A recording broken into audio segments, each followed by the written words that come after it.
Hi everyone. In my previous video, I have discussed about incremental data loading in Databricks and I have covered the concept of copy into. Today, let us look at how can we execute this copy into operation. For this demo, I will be using Databricks Community Edition. Let's get started.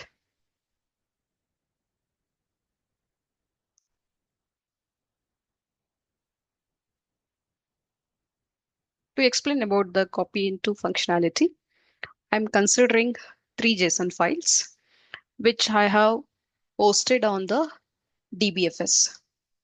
Here is the location of those three files: logs underscore one.json, logs underscore two.json, logs underscore three.json. These we have it on the DBFS. Now let us get started with the hands-on. I'm in the Databricks notebook, and over here you can check this notebook is connected to the cluster. Let's get started. First, let us have a look at what is the content of logs underscore one.json file. Let me execute this cell.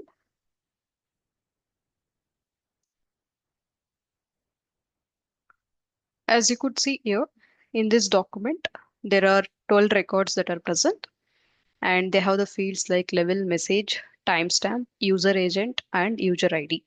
That is, five fields are there. Fine.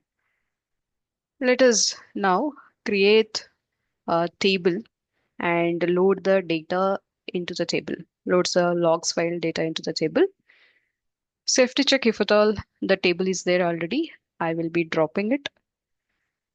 Next, I'm going for creating the table, or if it is there, we are going to replace it.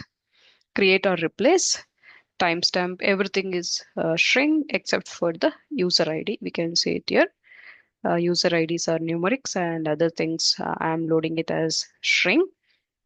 Let me execute it.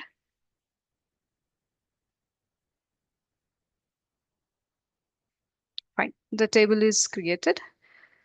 And over here, I am just setting one property, spark.databricks.delta schema.automerge enabled false. Maybe for time being, let us ignore it.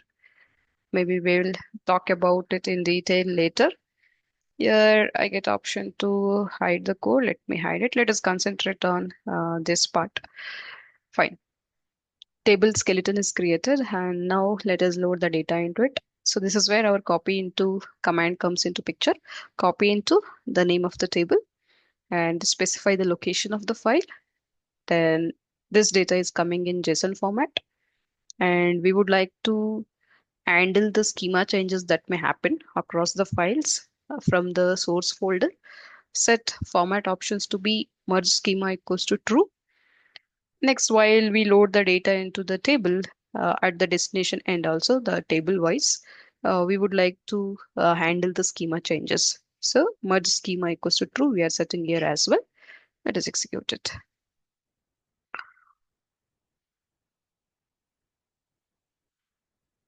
With that, if we check now, our table should have 12 records into it. Fine, we got it.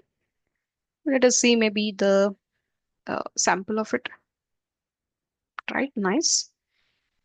Let us check on the columns of this table.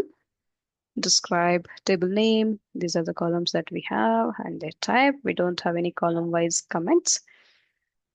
Now, we know that copy into the incremental data loading solutions should not copy the data twice, right? We should not be duplicating the efforts. And that's why if I execute the same copy into again, file store tables and this location, same data I'm trying to pick. And if I execute it again, you will be seeing that it says number of rows affected is 0. Essentially, it's not loading any content because it's already loaded into the table. But now let us check the copy into with other file, a new file, logs underscore two.json. Let us have a look at the contents of the file. Here you could see this time in this file, though it is very small, consisting of two rows.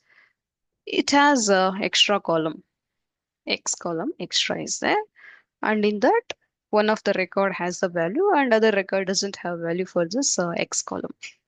So this is where we are observing schema change compared to the file that we have already loaded. Let us see what will happen. I'm executing the same copy into, but this time we are loading the other file. Let us do that. How many rows will be inserted? It is two. Number of rows affected is two, inserted two. Fine. If I check now the number of records from the table, it should be showing me what? 14. Right. So then how does it look like if I visit my table? You can see here our previous 12 records have recorded null value against the X column, and the fresh record that we inserted has a valid value for it. The other one which didn't have X value, it has null again. Right? Great. Similar way you can check on the copy into functionality by adding one more uh, file. This time you can see maybe, right, it has some other column name. Okay, earlier X was there and now Y is there in this file. Similarly, you can see that copy into will be handling the schema changes seamlessly. Fine. Two more rows are included, and let me make use of maybe previous statement itself to check the new content. You can see here, this time our table has X and Y as well. Y has the values here for the newly arrived document. Fine. So with that, okay, now we talked about how does this copy into works in Databricks handling the schema changes. Thank you. Stay tuned for autoloader video.